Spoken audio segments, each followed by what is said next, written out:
Et oui, quoi de plus logique que de se retrouver sur les plages du Larvoto pour découvrir un peu les tendances maillot de bain, qu'il y ait beaucoup de tissus ou beaucoup moins. On va aller, pour commencer, à la rencontre des vendeurs. On va dans les boutiques du Larvoto pour connaître un peu ces tendances.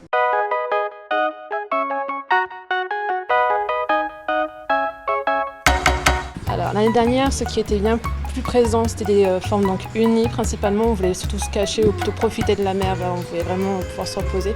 Là, on est vraiment sur d'expressif plutôt. On est plutôt floraux, tropicaux, couleurs flashy, bien démontrées avec des coquillages par exemple ou des perles.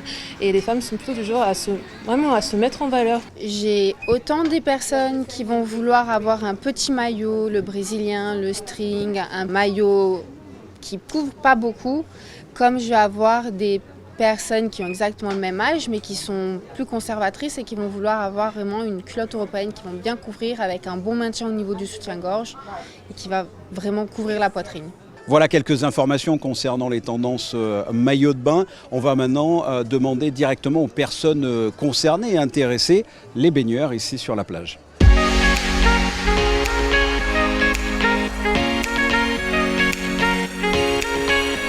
J'aime les couleurs comme ça pour l'été, les marrons, les blanches, parce que je suis pas blanche dans l'été et j'aime les comme ça parce que j'ai beaucoup de tatouages, alors j'aime montrer les tatouages. Comment est-ce que vous choisissez votre maillot de bain en règle générale ? Malheureusement, en fonction de l'âge.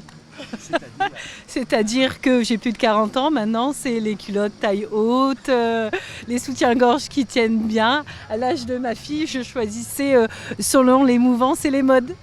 Bon, on a assez parlé de la mode féminine, parlons aussi des hommes parce qu'ils ne font pas du naturisme, ils portent aussi des maillots. Comment choisissent-ils leur maillot et d'ailleurs le choisissent-ils ? Les hommes sont énormément plus faciles que la femme. Généralement, si un homme n'a pas son maillot, c'est parce qu'il l'a oublié.